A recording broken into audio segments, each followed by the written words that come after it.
ASICS gave the Nimbus 25 a complete makeover this year, but were the changes worth it? After 100 miles, I'm ready to give you my full review. So throughout this review, I'll be using my Stoplight rating. So green means there's more pros than there are cons. Yellow means that the pluses and minuses are about equal, and red that the cons outweigh the pros. Just a quick disclaimer that ASICS did provide these shoes to me for the purpose of review. However, all my thoughts and opinions are my own. Anyways, let's go ahead and dive into the review. Let's go ahead and start with the upper.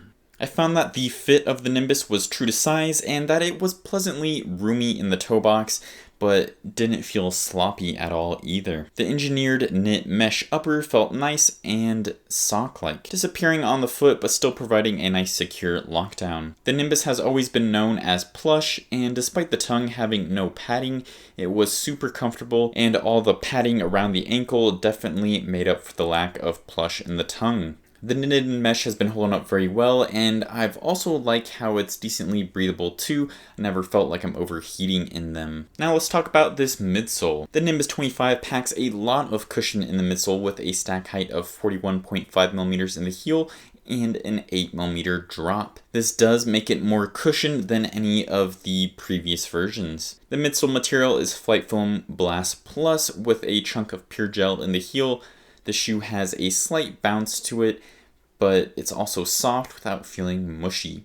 I find it to be a pretty balanced responsiveness, but again, plush does come to mind. The midsole does have a slight rocker to it as well, and this helps provide a smooth heel-to-toe transition. So far with 100 miles on this shoe, I feel like the midsole is broken in, but not broken down, if that makes sense.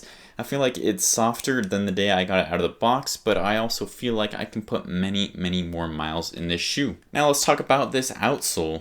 As with the midsole holding up well, the outsole is doing great too. I hardly see any wear and definitely no excessive wear. The outsole grips great on dry road and even some gravelly dirt roads, but I didn't have the best grip on some muddy and slushy conditions. Coming in at 10.2 ounces in a men's size 9, the shoe isn't the lightest even for a high cushion trainer. The outsole rubber and the padded upper do contribute to some of this extra weight. It is now time for the run type stoplight portion of the review where I go over speed day, everyday, long run day, and recovery day. So starting with speed day, I give the Nimbus 25 a red light. And that's just because this shoe is not designed for speed. Like I mentioned, it is very cushioned from top to bottom and not lightweight. So if you're looking for a more versatile up-tempo trainer, I would recommend something like the Magic Speed 3. For every day, the Nimbus 25 gets a green light.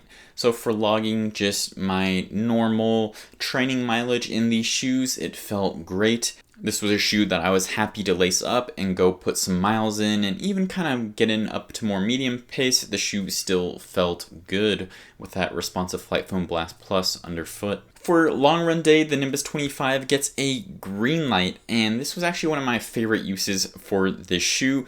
Even after like 16-mile long runs, my feet were still feeling nice and happy. All this plush cushioning underfoot helped keep my feet and my legs protected.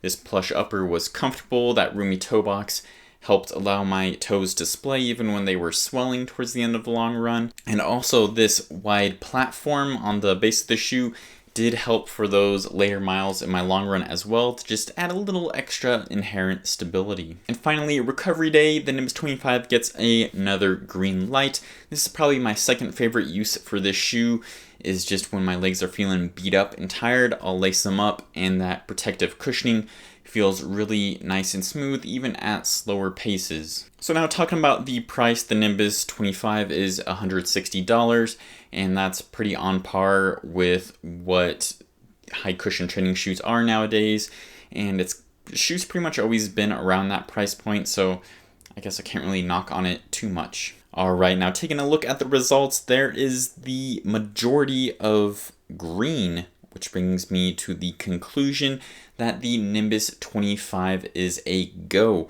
If you're looking for a solid option that excels on long runs and recovery days, then I definitely recommend the Nimbus 25. So I want to hear from you. Have you tried the Nimbus 25? Are you going to pick it up after watching this review? Let me know all your thoughts in the comments down below. Make sure you subscribe so you don't miss any of my new videos. Thanks for watching, and as always, keep on running.